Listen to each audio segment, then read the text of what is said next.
birth rate decline. It far more, at the moment, our discourse, to the extent that it is talking about birth rates at all, we're seeing this growing emergence of this child-free trend, which I'm sure you can put, you can join the dots from what I've said already, what I think that is and where I think that's coming from and why it exists. We need to be talking about birth rate decline. We are not far away from population collapse with the birth rates that we have.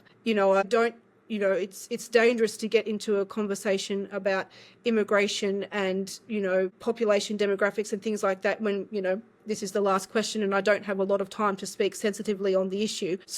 But what I will say is that, we have a great civilization here in the West, and we do not want to see that civilization lost. And civilizations don't crash the way a building crashes down. Right? It doesn't happen in a moment. It doesn't happen at a point in time. It happens over generations, and it happens, I would argue, I'm going out on a little bit of a limb here because this is kind of a recent idea I've had, but I would argue that it happens via birth rate decline more often than it happens via anything else. So what happens is, it's almost like an inevitable cycle.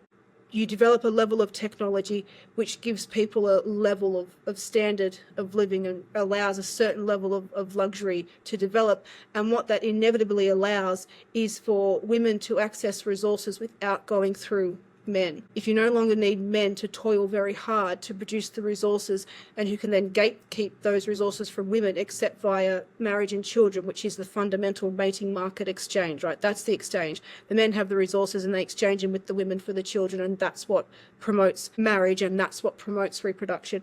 As soon as a society reaches a point in time where women can access resources without having to go through men, birth rates decline.